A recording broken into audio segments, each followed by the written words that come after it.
Assalamu alaikum rahmatullahi wa barakatuh, and welcome to our non-Muslim guests who may be joining us.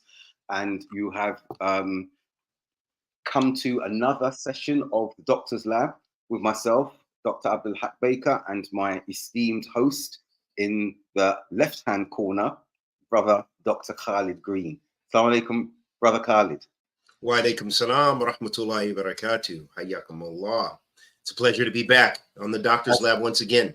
As always, mashallah. Today's session is going to be slightly shorter, viewers, because on my side in the UK, Maghrib prayer comes in a little under 40 minutes. However, we're going to probably readjust the time in the next fortnight, bringing it earlier so that Brother Khalid and I can continue that discourse we do for between an hour and a half, as we only come on every fortnight. So without further ado, Khalid, what I wanted to do is continue with the theme that we had. We started with Hijrah, then we moved to the reverse Hijrah, if you can call it that, returning to our lands of origin, resettling back in the West. And I think we had a really good discussion about that a fortnight ago. Now, I think moving on to what we are bringing back. You know, we discussed aspects of that last time. What do we bring back? Those of us who have returned to the societies we come from, we herald from. And we're not just speaking from a student of knowledge perspective. We're talking ordinary lay people like myself, those who went out to work, experience a more religious, socio-religious experience. We've come back. Some see that, consider that a failure, as we mentioned previously, and they just put their head down and disappear into the ether. However, I think we need to look at a perspective that not everyone is going to make Hijrah. And those that travel for work are going to return, okay? And some may not travel at all. And we are experiencing, and we've been experiencing now in this era, the biggest populace of Muslims living outside a Muslim domain or society in the history of Islam. So Muslims in the West are here to stay. Okay, and we see a lot of Islamophobia and negativity that comes from the non-Muslim societies or populations, not all, but some having that Islamophobic fear. We've seen far-right propaganda, and we've seen terrorist attacks. In view of that, New Zealand, Andre Breivik killing these individuals who were non-Muslim at that, but he held them to be very liberal. So we've seen this shift amongst some of the non-Muslim populace. But for us as the Muslims now, we need to really start rethinking and reviewing how do we return, or those of us who have not been able to travel, establish ourselves effectively in the West. Now, before I hand over to you, we're going to discuss masajid, schools, all sorts of institutions, movements and ideologies that can contribute towards that. I think one of the key things that we need to discuss as well as Salafis, proudly Salafis, is how we interact and engage with Muslim co-religionists of other ideologies, of other movements or delineation, should I say. And we're not speaking under this umbrella of Ikhwanism, Ikhwani Muslimin. I want to make that very, very clear. We're not speaking under that particular umbrella, because that's a call that they have, irrespective of ideology, of methodology, of whatever. We must all work together, whatever. There are conditions when we can do that, and I think we should discuss those. And there are those that when we cannot. It is just impossible to do that from a creedal Aqidah perspective. I will use my framework, the cognitive development framework that I developed in my PhD, and this time, without applying it to individuals and their development, I want to apply it within a context of communities, what stages they are at in respect of that cognitive development model. And for those who are unsure, haven't been familiar with that framework that I've developed, is a 4-stage cognitive development framework, which is used in other conversion theories to different degrees. And the first one is the founding stage, that very basic founding stage, developmental stage of an individual, and we're going to, who's come to Islam, who has come back to the religion. The next stage is that the youthful, also idealistic stage, but of activism and miscontextualization of at that stage of development. Then the third stage is the adult stage, which is more of a foundational, more of a contextualization stage as the individual is growing. Again, I want to juxtapose that and place that on a community context and setting. And the final phase is that mature phase of wisdom, knowledge, not only reflecting on development from the past, but being able to advise and navigate more emphatically in the future within a wider context. So Khalid is familiar with my framework. You cited it, I remember you told me, Khalid, throughout your PhD, so you're very familiar with the framework. I want to use that within a societal context as we speak about our communities, inshallah, and the Muslims in the West. No. Yeah, it's a very useful framework. I see it more as it was applied to the individual. So it's a little bit hard for me to conceptualize perhaps on the societal scale. But at the same time, as Muslim minorities, we obviously grow and progress through stages. And I think that's kind of what's meant with the rebuilding progressive and resilient communities, that our communities, we're more established in the West now. We have greater numbers, and we are going and growing through stages. And I think one of the critical things is how to maintain our Islamic identity. And of course, there's different approaches that different communities take as far as individual communities. And then as far as even, I guess you might say, a sectarian approach, because as you mentioned, there's those progressive, so-called progressive Muslims who assimilate and just adopt everything of the West and what have you, and mostly at the expense of their actual religion and religious tenets and so forth. Then you have groups that are kind of, as you say, Ikhwan Muslimin orientated, which kind of have a political objective, and they as a group, as well as the progressives, take kind of an inter-religious pluralism. I'm not sure how I would say that, but within the religion or religious pluralism. So they're basically like, hey, we have different methodologies, different aqidah, different approaches in society. Let's put it all under one umbrella. It doesn't matter if you're Shia, you curse the Sahaba. It doesn't matter if you don't believe in the Sharia at all. It doesn't matter if this. It doesn't matter if you're LGBTQ. Let's just have a united front. So they have they subvert the religious differences, okay, in order to get their greater political objective. And then you have Salafis, and I would say even Deobandis. Deobandis also tend to be, and this might be an overgeneralization, but the ones that I've encountered, they tend to be very religious. What they share in common with Salafis is that they tend to not be as, those religious values are very important to them. So you'll see a lot of times the religious ones they have big beards. They're always in a shalwar kameez. They, alhamdulillah, a lot of them, they pray in the masjid a lot. They're very active. They're concerned about the deen. They, and also they're not as, similar to Salafis, they're not as engaged with the society. It seems to me that they're very insular, that they're just, hey, we're about maintaining our Islamic identity. Yes, we do some things. There's, some things to the greater community and so forth, but we're more concerned about maintaining our Islamic identity and values. And that's where Salafis in general kind of stand as well.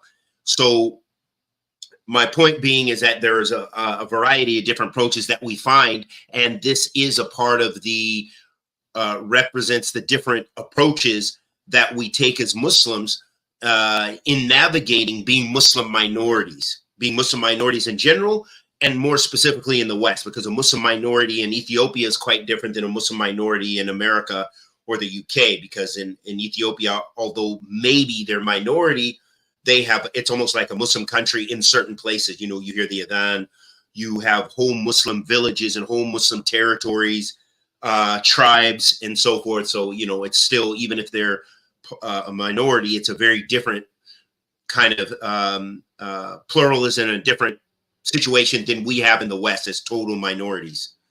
No, okay, Khalid, for that. And I want, first of all, walaikum salam to Sister Sheree and Sister Zamzam, brothers and sisters who've come up. Good to see you here today.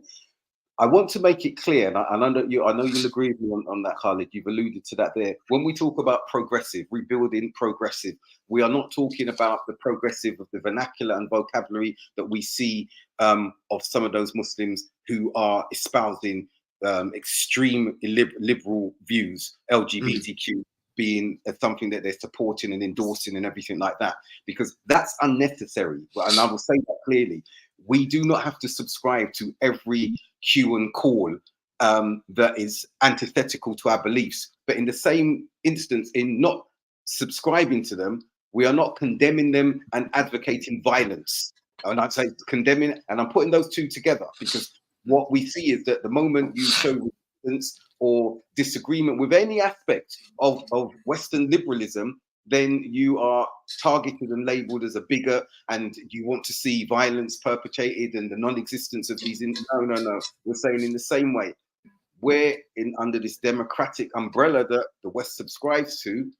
If we want to adhere to a faith or a way of life that is not interfering or interrupting or threatening the overarching status quo, like we see with the Orthodox Jews, like we see with the Mormons in America, like we see with the Hare Christian movements and other socially conservative non-Muslim communities, then those of us within the Muslim faith who want to adhere to a particular social conservatism, like many Salafis do, like the Deobandis that Dr. Khalid has highlighted, then that existence or coexistence should not be a problem. It should be allowed. So I want to make it clear, when we're talking about progressive, we're not talking about progressive in that context. We're talking about a progressiveness as developmental for Muslims and the institutions that we want to build that are within the context of the societies that we are living in.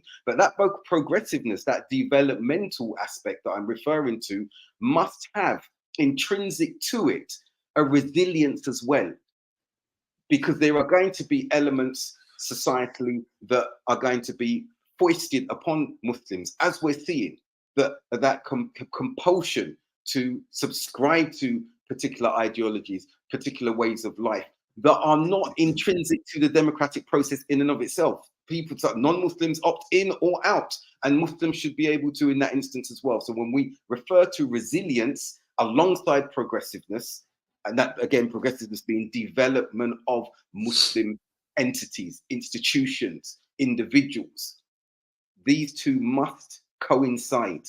They are one in the same. They cannot be absent from each other in that regard. So this is what we mean in that instance. So Khalid, what I mean now, so transferring that framework context, as you've understood about the development of communities as we grow and we're in the West and everything. So for example, we see, I'll give Brixton as an example, and keep that question up by Hamad, please, Hassan. I'll come back to that before I hand over to Khalid again. When we look at my community initially as a young community in the 90s, that was at a very founding stage.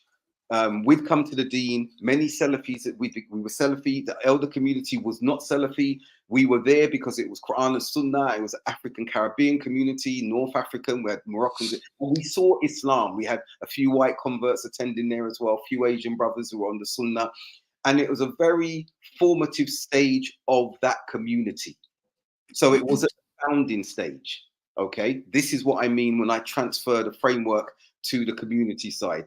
You had that in Abu Muslima's community when he first started it. Okay, I know there are other examples. I can only remember that from the 90s. So they were at that first founding stage. And most of the knowledge that we were getting at that stage from the scholars, and when we were trying to implement, it was a very exciting time, was abstract, because we were hearing from scholars and we were hearing about a dean and everything. So the dress would come through. All of us would be in thobes. The sisters would be in black abayas and niqab.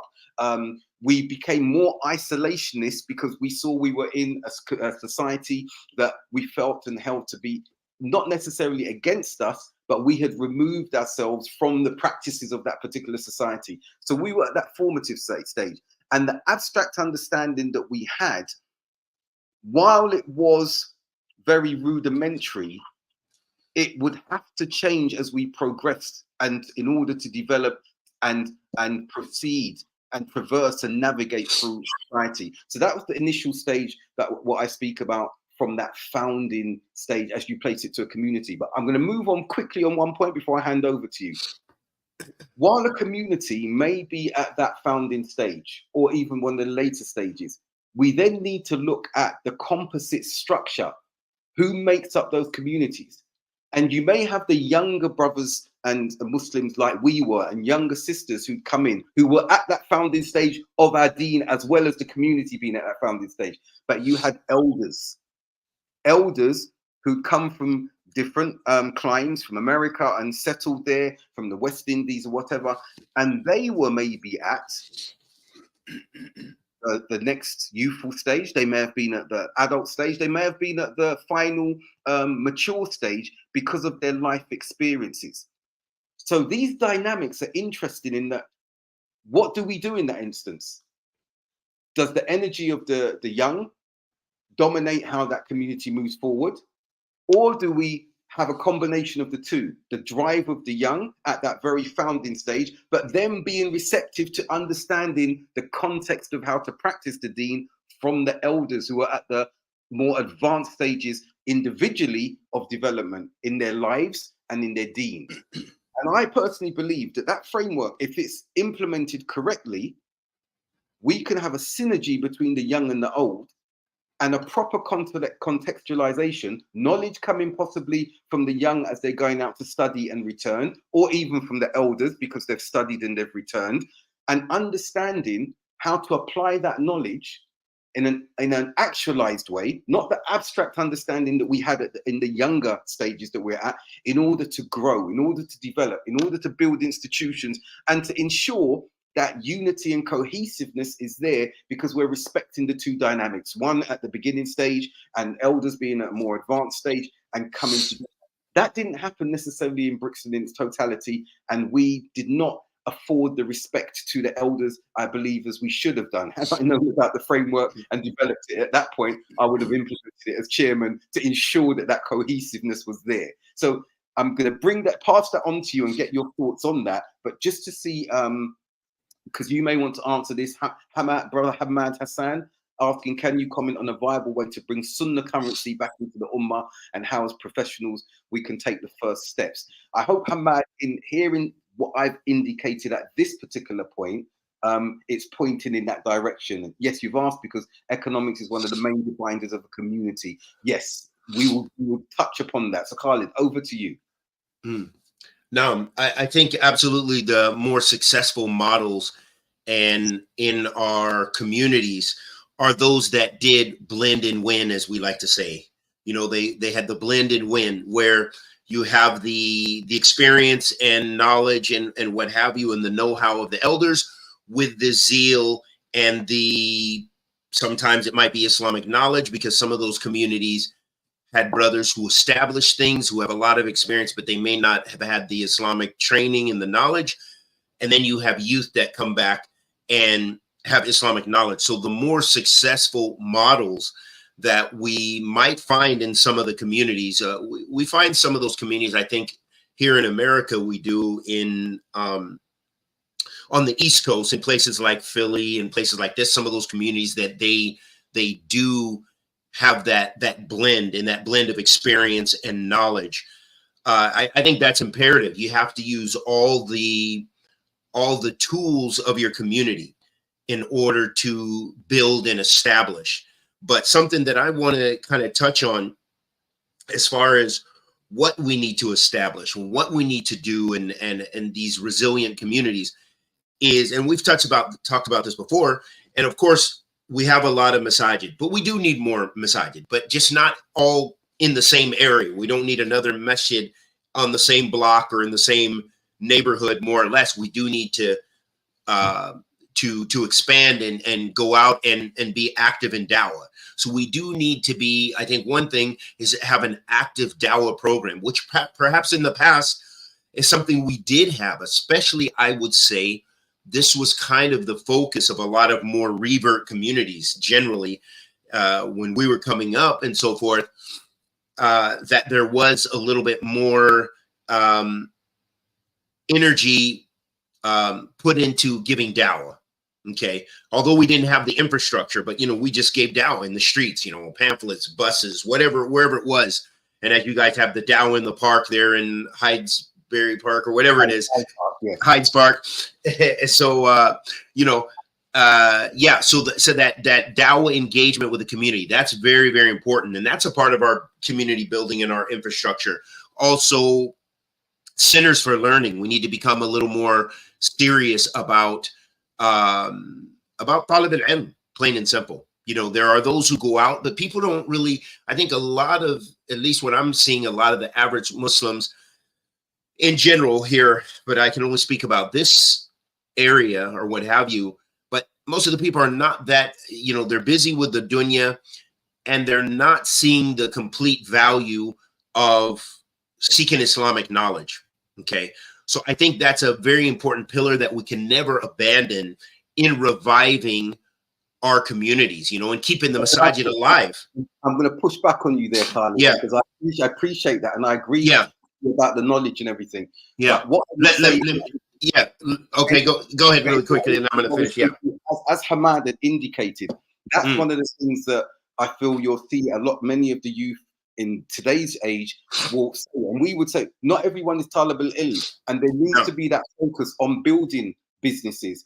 That the what Hamad has asked about, the sunnah currency. So what we see it more in America, we see it now in the UK, but more amongst maybe the South Asian communities in making sure that the Muslim pound, the Muslim dollar is coming back into those communities, and businesses are being supported by the Muslims. Malcolm X, Malik Shabazz, rahimahullah, made it really clear where he said, look in our communities and you see that you've got everyone from other ethnicities, the Chinese, the Koreans, and everyone. They've got their shops in the black community. And what happens when they've bought this and they're selling substandard products as well, but because the black communities don't have their own stores and everything, they go in there and they're spending their dollar in these stores. And when the South Koreans and the Chinese and those Asians who are in those black communities with their stores, when they lock up shop in the evening, they don't live in those communities. They take that money and everything outside. While Islam reactionary, they take that money outside of the community, and that community therefore stays broke. Malik Shabazz, Malcolm X spoke about that so eloquently. So while I agree, there needs to be those who are doing talab al-ilm. I appreciate that, but to have that expectation, or that everyone is going to be seeking knowledge and that's going to be their priority, that's just not a reality, even in the Muslim world. When we look I'm with you. I think so. That's why I want to finish my statement and say this. So actually, I'm going to push back on what you just said, because I see that as more relevant for as the black community and those things. I don't see as relevant as Muslims, because I don't see that at all in. Maybe that's in a where we are revert, maybe in those in revert communities, but here where I'm in Washington State, predominantly like 80%, I would say, is migrant. From migrant communities from Somalia. We have one of the biggest Somali diasporas in America. After Minnesota, I think. We have also a huge Indo-Pakistani community, and that tends to be a wealthy, educated class. They live over on this side of the water. They don't have problems with their dollars. Their dollars are the Somalis. They support their restaurants. They support their halal stores. They support the things based on their tribe.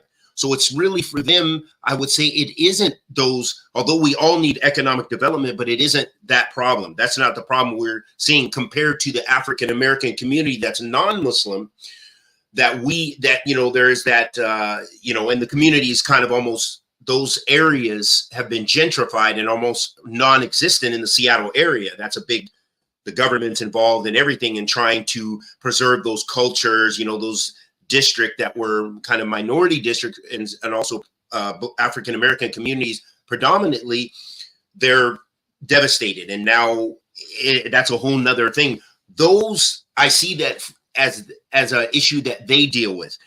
Us as Muslims, at least here, we don't really deal with that because the money, you know, the people, except for the challenges of corporate, you know, they're providing corporate halal meat. Now, you know, there's so many Muslims here, so you can go to many grocery stores and big places and get bulk meat. And the Muslim restaurants get their meat that way, some of them, and so forth. So we're not having those same economic challenges. What I'm saying is not everyone's going overseas and studying, but absolutely as a Muslim, as Sheikh Muhammad articulated, he said, "Innahu yajibu alayna ta'allam arba'a masail al-ula ilm." He said, verily, it's an obligation upon us to study 4 things, and the first thing is knowledge. And then he defined that knowledge.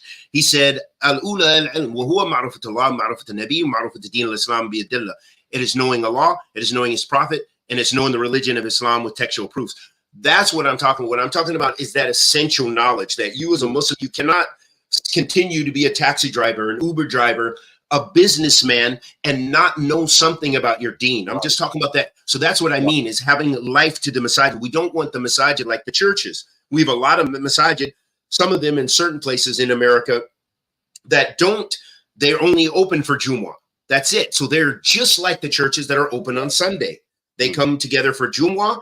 There's no salats during the week there. And then so it only goes to you know, just as relevant, you're obviously not going to have Islamic knowledge being transferred. So the people, subhanAllah, when you see the level of the Muslims in general around the questions, the things I come across daily from my Muslim colleagues that I interact with, so many, and some of the statements, you know, subhanAllah, and from around the world, you know, oh, you know, Jews and Christians, no, but how can we make takfir of them if, you know, this, you know, some of the doubts that the average Muslim has about Islam, it shows us that never, ever can we cease to have that importance just because 5 or 10 people, and that's a big thing, go away to study from a particular masjid. Still, the effect of that is very few. Only so many of those are successful and can come back and do dawah. You know, it's having very little effect. And even some of the, I've noticed here in Washington, some of these big masajid and stuff, still, they're not on fire with durus. There's hard, you know, there's yes, we're having the Sunday tafsir class, we're having this, and that's beautiful. But these places for success, I believe, should be, you know, with durus. There needs to be, if I was an imam, I would be talking on my microphone every salat, as I saw in Yemen, as I witnessed in other places, that this is what revives and keeps the community alive. Not everyone, people can go, it doesn't matter. People have to work, they have to think, but if a few people benefit, you're keeping your masjid alive and you're keeping your community alive, and the love for knowledge. I did a khutbah, Jumu'ah, in a masjid here, and then I had different people come up to me after the khutbah, and there was one Afghani community, and then they said to me, they asked about, you know, what durus, when are the classes or something, and so then I reverted it to the mueddin because I don't even live in that community, and it's closer to my job, and I was asked to do the khutbah. So I said, well, the mueddin, he would know, and so then they mentioned, and alhamdulillah, they have a few little classes here and there. Yes, every Sunday, and then during the week we have this and this, and that's great. But we have no shortage of a need to make these communities vibrant. And if you want to reach the youth, then giving some of those youth something to cling to. Most of the youth are not going to pay attention to that. But if there's a few seeds, maybe from those seeds, they will be the ones who will go back to deal with those other guys who are in the gangs and who are, you know, dealing with other issues. So I believe the knowledge component, not everyone being a major student of knowledge or this and that and the other, aspiring to be a scholar, but that the communities, the life of a Muslim community that it's based on, I'm sorry, that the masjid especially is based and built on knowledge. Because if you have that absence of knowledge, and we have all these community centers and counseling and this and business programs and stuff, that doesn't mean anything for our Islam ultimately. You know what I mean? It's not a correction of the progressives. I'm sure could establish many vibrant, if we allowed some of those professional progressive people with great skills and societal can maneuver. And wow, the mayor's coming to the masjid today, and and we're just having this kumbaya and this and that and the other. We're going to do this new business cooperation thing, and we're going to build these big institutions, but there's no Islamic knowledge, and there's no sound aqidah, and there's no, you know what I mean? So I think it's that's what I'm saying. Yeah, I agree. So so that's what I'm saying. And the last point is that yes, we need those business ventures, and every community is going to be different of what they need. But one thing I see commonly with the wealthier communities and the poorer communities is the need for counseling, marriage counseling, mental health counseling. And one of the things I wrote down would be well-being as far as even physical. How many youth, they want to go to the gym, they want to get swole. Okay, no problem. We love that. But they to have a Muslim fitness center so that the sisters could go and exercise, those who are oriented towards that. And the men can go safely without worrying about, falling into haram and seeing all those things and listening to all the things that you're going to be in the regular gym environment. So having those things as well, and alternatives to the societal norms. And that comes through those institutional buildings. So I think we're on the same page there, but I just wanted to emphasize that point and why I see that's a core thing, because I don't see that. I haven't seen that since I've been in the West at all. Of course, I haven't traveled to a lot of different places in the West, but I just don't hear about, and I hear people all the time asking me questions from the UK and other places saying, hey, in my local masjid, and we don't have this, and know that the sheikhs don't want to give you time. They don't want to answer your questions. They don't this. So I'm wondering what's going on. We should have vibrant, on fire, knowledge-based communities. Yeah, no, we are definitely on the same page about that. And I'm glad, thank you for that clarity. I wanted to push back just to open up that discussion a bit more. But I think what you're saying, yes, that has to be the core, as you said, the key word, it has to be the core, it has to be the foundation, it has to be the platform. I believe that what has to happen, the more orthodox communities like our own, what's unfortunate, Khalid, and I will say this, we've seen, and you know this as well, some of those who studied abroad, they come back and they preach to those who are already where they're at, okay? They're preached to those where they're, that's not what we, that's the first thing. It can be wider. Also, the masjid, all of those activities that you've highlighted, they should be emanating from the masjid, okay? Some of our masajid, Salafi masajid, other masajid, were doing this. Even you'd have the halal butchers attached to the masjid, the abaya and stove shops attached to the masjid. But we've got to ensure that everything that we're doing in that instance is at a level of professionalism. When I say professionalism, some people think, oh, here we go, talking about professionalism, imitating the kuffar. No, because we know that Allah khatabala isan ala kulli shay. Okay, Allah loves perfection in everything. We know the commencement of that hadith in that regard there. But what we see sometimes is a subpar, substandard quality when Muslims are dealing with Muslims. And we need to change that, because that's not an attractive thing from those who are looking in from outside and considering the religion and considering the Muslims in that respect there. You'll have from the more orthodox communities as well, that they think it's just okay, and I will put it out there. We had it in our community. If I'm selling incense, giving dawah part of the time, and selling thobes, then that's success. Okay, within a microcosmic aspect, that may be the case. That may be the case. But on a macro for the community, how is that helping? If everyone's aspirations are at that level, and they say, well, this is how the Sahaba were. No, if we put the context of the Sahaba, they built their society. They built their communities and then the society. And this is what is required in the aspirations with regards to learning the deen. As you know, when we look at Bukhari and we look at the books, the kitabs that he starts with Tawheed. We know that it starts with Tawheed and the Salah, and then it moves on to prayer. There's an order to Imam Bukhari's chapters. and the Mufassirin, the Muhaddithin, sorry, explain that logic in how to progress, how an individual how grows and develops with regards to Aqidah, then the Salah, then understanding the fiqh, and then understanding the fiqh of buyu and all of these aspects in that regard. That does need to be implemented. So speaking back to your point about the foundational aspects of the masjid needs to be knowledge. That taxi driver who's driving, the businessman who's doing business, are those classes going on or are they available? But also the communities and the teachers have to go out into their communities. They have to be involved in the schools. They have to be involved in the businesses. If they have a surgery, for example, on the Jummah for businessmen who'll find out when they have a time that they want to come and have some sessions and everything. That's not taking place. We need to be having, the schools need a lot of attention now because we're building tomorrow's future. So I agree with you in all of these particular aspects here, but I see an insularity and a lack of ambition. And I'm talking about socio-religious ambition. I'd hear me using the term socio-religious, socio-economic, because if it's just religious, religion is within a context, various contexts, societal, you name it, community in this regard. And I think that we are lacking.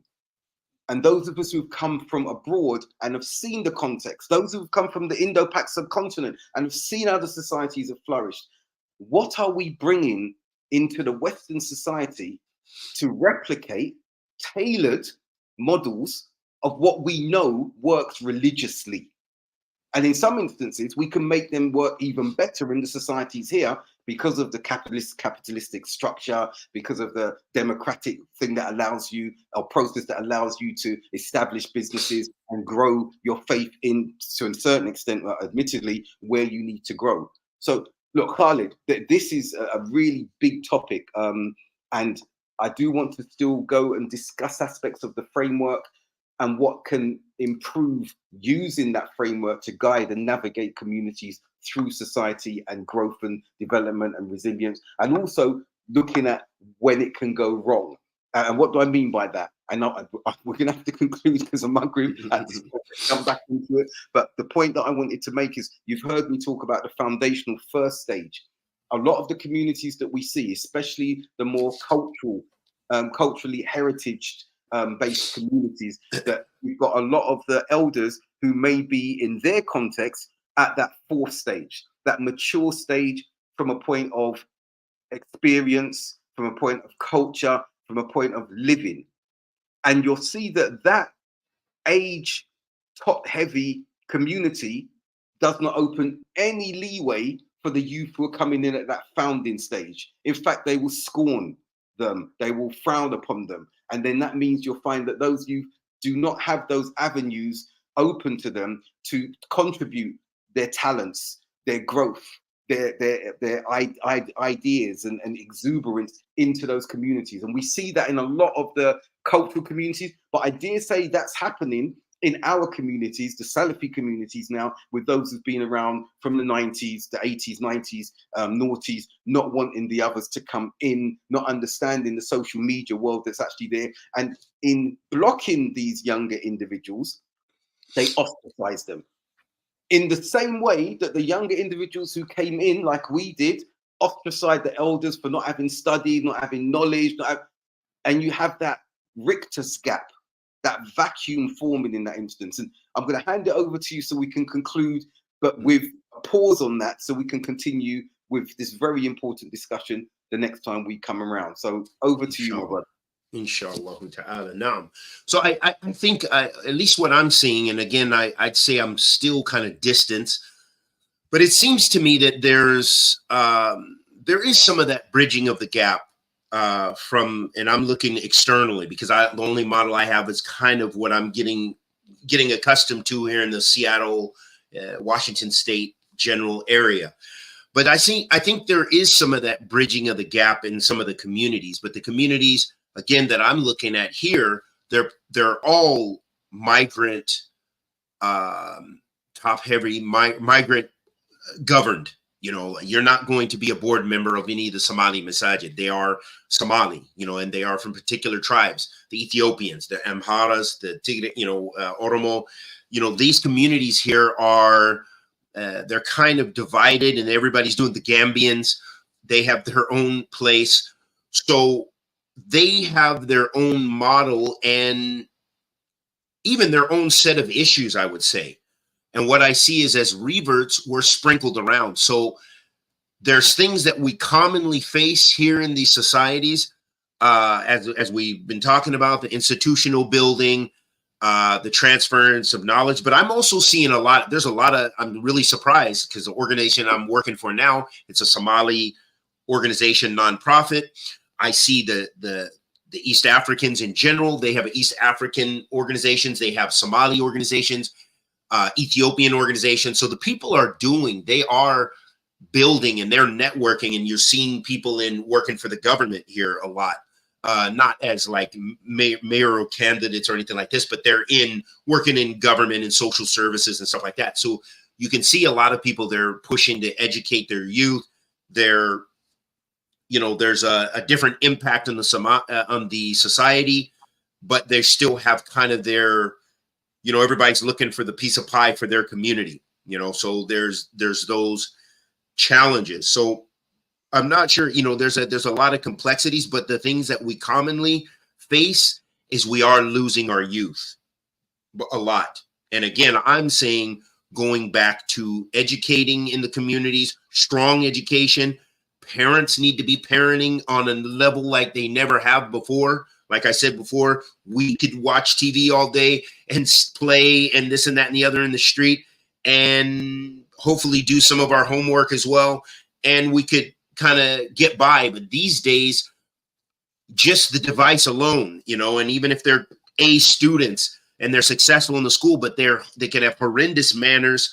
They may even memorize the Quran or a significant part of the Quran, but they are just because of what they're bombarded with in the public schools and in the society and the pressures and so forth, and the areas they grow up in, they are, you know, we're losing a lot of our youth. It'll either be through a loss of identity or through, you know, it could be through violence. It could be through drugs. You know, we just have a plethora of problems and issues that we're dealing with, which I think is unprecedented, you know, for just the way the change in the world and technology and the access to things, you know, here with the legalization of marijuana and stuff like this, many places here, the legal and even in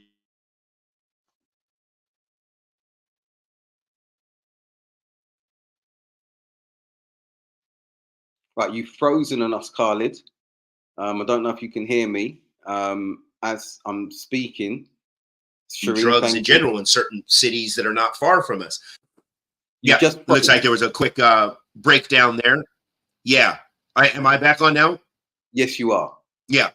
So there's a, you know, anyway, we're dealing with a whole plethora of problems and issues which are much bigger than the scope of what we can discuss and so forth, and even solutions. You know, they're complex, require complex approaches. But I think a big thing is parenting is not like it was in the past, and the need for being 100% hands-on for people now raising children is even more critical. You know, monitoring the devices of your children, how much time they're allowed, you know, teaching them to speak to their parents, things that we would have got smacked for and knocked all of our teeth. We would have been looking for our teeth around the room for just looking at our parents this way. Parents now are literally running their parents. And I heard of a particular woman, a young woman, she's, you know, a young girl, 16 or whatever, running her mother from a particular migrant community, which I was like, what? And she's like, you know, telling her mother what to do. And I don't want to do this. And I'm not going, okay. You know, and the mother cowing to the daughter. So as we see from the hadith of the Prophet Sallallahu Alaihi Wasallam and the hadith of Jibreel talking about the slave girl will, you know, the hadith anyhow. So in the hadith of Jibreel.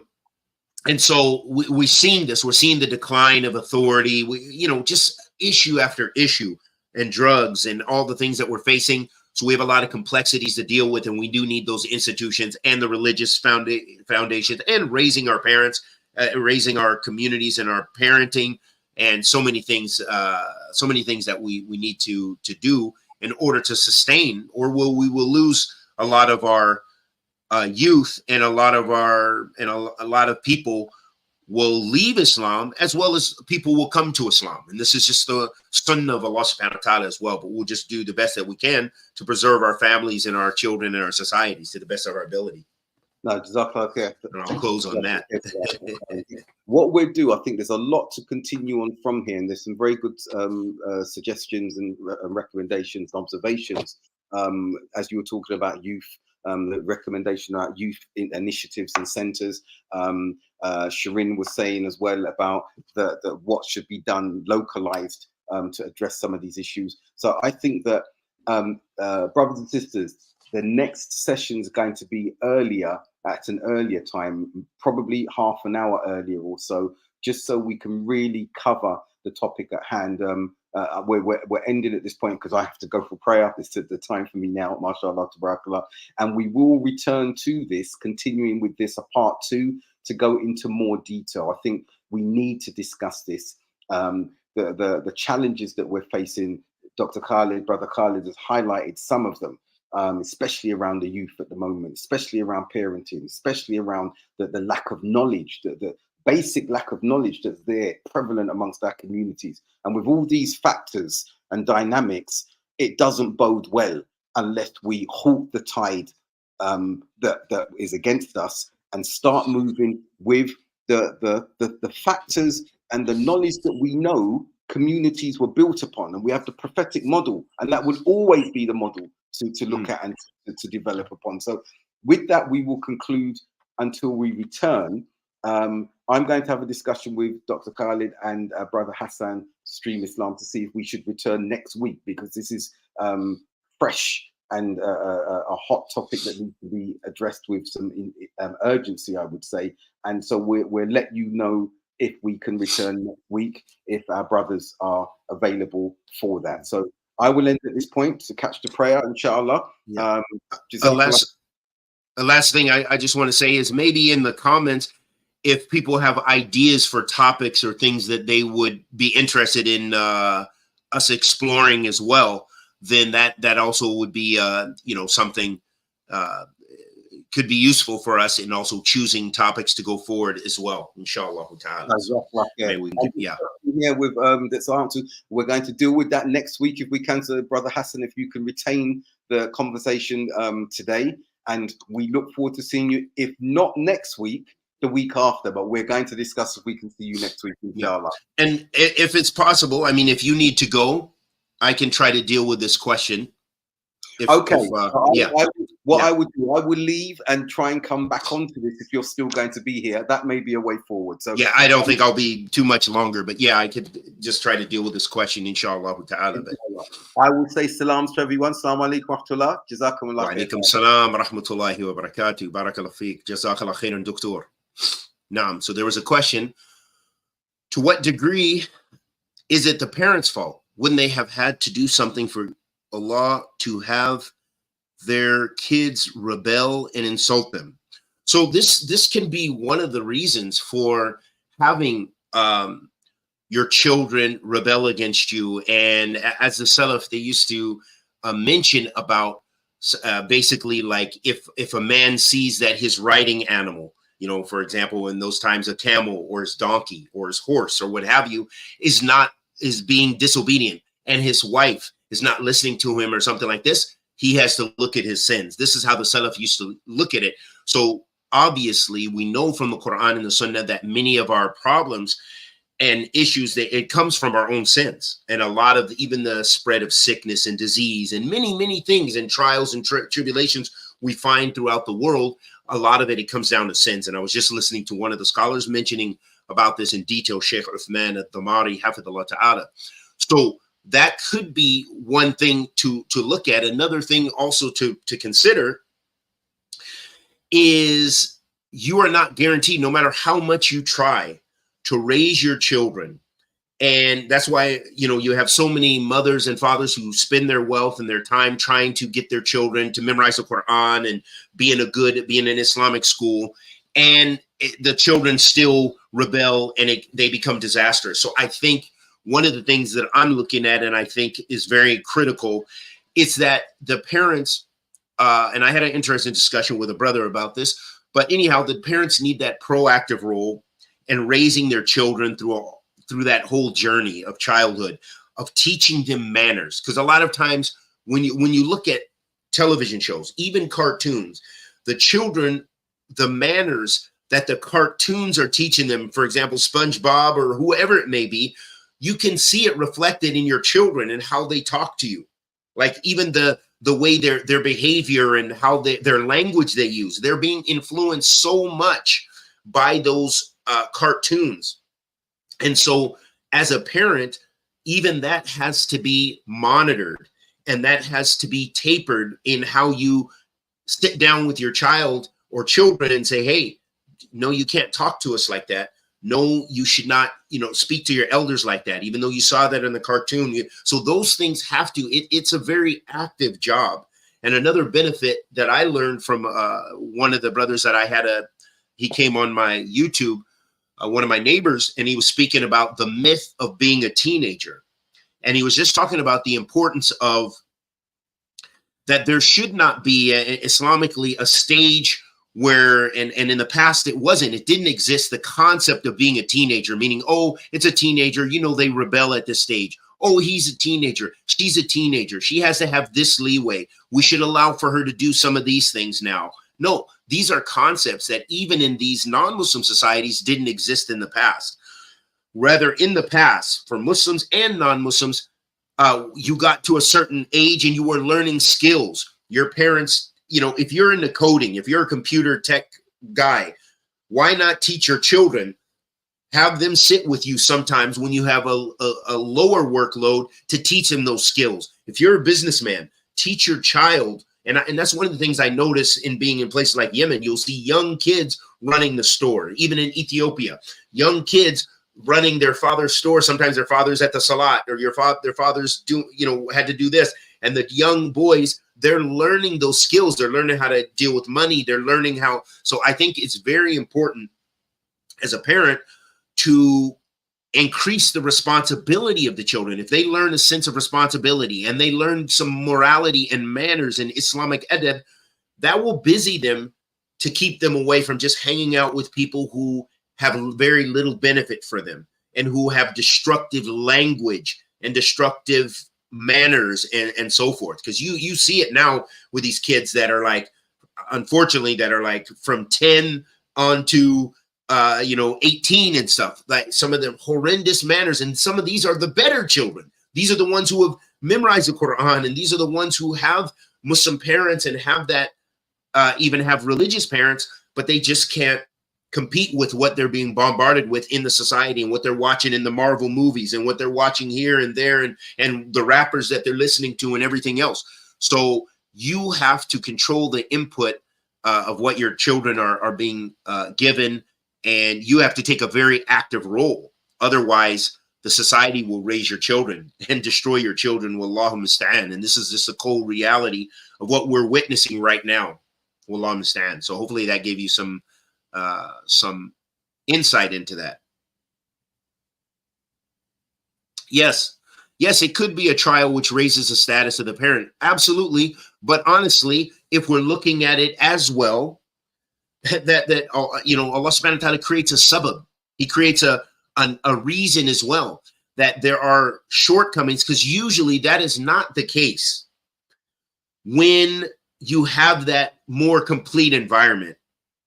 Now, I'm not saying it's perfect in Saudi Arabia and some of these countries, but if you look at a lot of the Muslim countries in the traditional societies, even if it's Pakistan, even if it's, and even though I don't have a lot of experience in it, I've never been to Pakistan and stuff, but generally those traditional societies, they have some strong, the whole environment to where they know how to deal with elders. They serve, like you go to Saudi Arabia and it's in a lot of the places, if you're in a gathering, the young boys will come in and they will serve the older adults on trays. They'll sit and they'll stand with the tea and the coffee. If you look at our societies, if I go to an American, a Muslim household here in America, whether it's Somali, whether it's whatever their society, yeah, some of them retain some of those traditional things. But a lot of these kids, they won't even, the kid will come in, hey, what's up? Oh, yeah. Oh, this is so-and-so. So yeah, what's going on? You know, they don't have the same manners and edeb that you would have when your society and when you have those traditional values inculcated in you as an individual. So yes, it could be the test, but mostly I think even with the test, there's also reasons.